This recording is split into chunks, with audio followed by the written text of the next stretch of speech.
మన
జాతీయ పార్టీ అధ్యక్షులు మాన్యశ్రీ మచ్చలేని మహానాయకుడు గౌరవనీయులు తెలుగుదేశం పార్టీ జాతీయ అధ్యక్షులు నారా చంద్రబాబు నాయుడు గారిని అక్రమ కేసులు, ఆధారాలు దొరకని కేసులు, అన్యాయంగా అకారణంగా ఈ ముఖ్యమంత్రి జగన్మోహన్ రెడ్డి ఆ ఎన్నికల ముందు ఆయనకు వచ్చిన విశేష ఆదరణ చూసి, లోకేష్ బాబు గారికి వచ్చిన ఆదరణ చూసి తట్టుకోలేక, ఓర్చుకోలేక, ఓటమి భయంతో ఈ రోజు ఎవరు చేయనటువంటి అన్యాయంగా ఆయన్ని 52 రోజులు రాజమండ్రి సెంట్రల్ జైల్లో పెట్టినారు.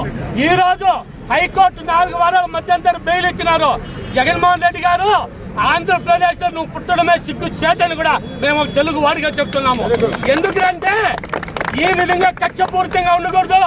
ఏమన్నా ఉంటే ప్రజా చేతుల్లో దమ్ము ధైర్యము తొడగొట్టే ఏమన్నా తెలుసుకోవాలి. కానీ ఈ విధంగా అన్యాయంగా, అక్రమంగా ఈ రోజు మద్యం దొంగలు మీరయ్యా ఈరోజు చంద్రబాబు గారి పైన కేసు పెడతారా? ఆయన కడిగిన ముత్యంలో మళ్ళీ రెగ్యులర్ దీంట్లో వస్తారు. ఈ రోజు ఎవరైనా ఒకరి లోపల పెడితే వాళ్ళ అవినీతి బయట వస్తుంది. మా నాయకుడు చేసిన మంచి పనులు సుమారు 100 దేశాల్లోనికి బయట వచ్చినాయి. ఇది గుర్తు పెట్టుకో. నీ పతనానికి అంతమంది చెప్తున్నాము. ఈ రోజు తెలుగుదేశం పార్టీ జనసేనని విజయాన్ని ఆపేకి ఎవరి తరము కాదు, ఈ జగన్మోహన్ రెడ్డి తాత వల్ల కూడా కాదని తెలియజేస్తూ అక్కడ చంద్రబాబు గారు, ఇక్కడ అమర్నాథ్ రెడ్డి గారు గెలుస్తారని సౌనీయంగా తెలియజేసుకుంటున్నాం. అందుకే నమస్కారం. ఈ రోజు అక్రమంగా చంద్రబాబు నాయుడిని 53 రోజులు నిర్బంధించి రాజమండ్రి జైల్లో పెట్టారు. కానీ న్యాయాన్ని, ధర్మాన్ని, అభివృద్ధిని అన్నింటిపై జైల్లో పెట్టారు. కానీ న్యాయ దేవతలు గ్రహించి ఆయన నిజాన్ని గ్రహించి ఈ రోజు బెయిల్తో విడుదలైనారు. కానీ వీళ్ళు వైఎస్ఆర్సీపీ నాయకులు అరచేత సూర్యుడిని ఆపలేరు, చంద్రన్న కాంతిని వీళ్ళు అడ్డుకోలేరు. కాబట్టి ఈ రోజు నుంచి వైఎస్ఆర్సీపీ నాయకులకి ఇది స్టార్ట్ అయింది. కాబట్టి చంద్రబాబు నాయుడు కడిగిన ముత్యంలా బయట వస్తున్నాడు. కేసులన్నీ 10 రోజుల మొత్తము వెళ్ళిపోతాయని కోరుకుంటున్నాం. జై తెలుగుదేశం, జై జగన్. నియోజకవర్గ ప్రజలందరికీ కూడా నమస్కారం.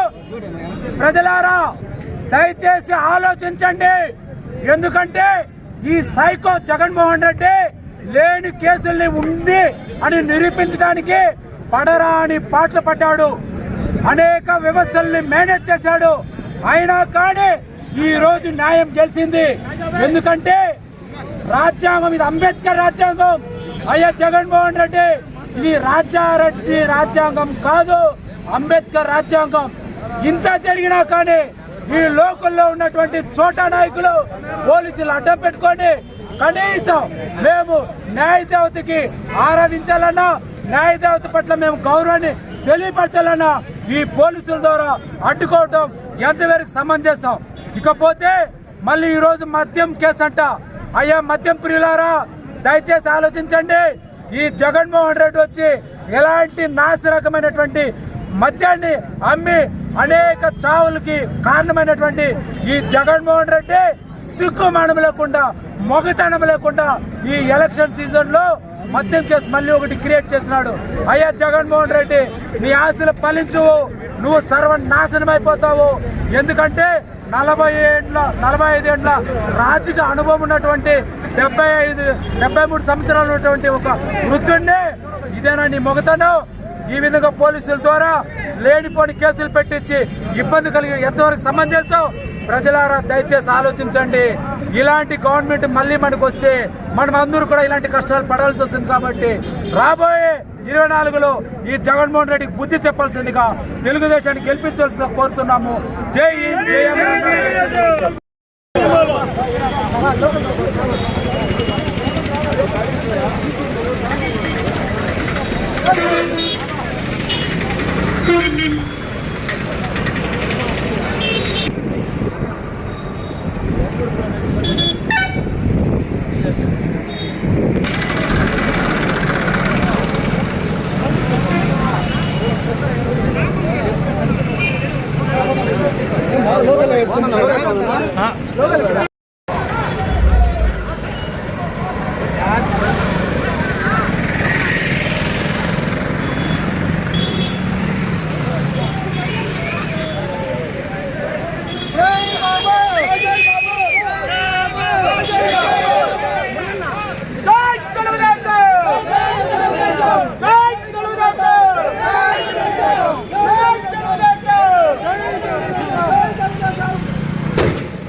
నమస్కారం. ఈరోజు నీతి నిజాయితీకి అయినటువంటి తెలిసింది ఏమంటే శ్రీ నారా చంద్రబాబు నాయుడు గారి 52 రోజులు అక్రమంగా అరెస్ట్ చేసి పైశాచికం పొందినారు. ఈరోజు మధ్యంతర బెయిల్ రావడం జరిగింది. మధ్యంతర బెయిలే కాదు, అన్ని కేసులు కూడా కొట్టుకొని పోతాయి. ఈరోజు ఒక సింపుల్గా వచ్చినదే. వీళ్ళు అనుకుంటారేమో మళ్ళీ ఇంకా ఉంటుందేమో, ఏ మాత్రం ఉండదు. ఎందుకంటే ఆయన కడిగిన ఆనిమిత్యం లాగా మళ్ళా బయట ఉంటాడు. ఈ రాష్ట్రానికి మళ్ళీ ముఖ్యమంత్రి అవుతాడు. ఈ పొలం మీద రమణారెడ్డి అవుతారు. దీన్ని మీ వైఎస్ఆర్ జగన్మోహన్ రెడ్డి ఈ కొట్టుకుని పోవడం గ్యారంటీ అని చెప్పి తెలియజేస్తున్నాను. జై తెలుగుదేశం, జై అమరన్న.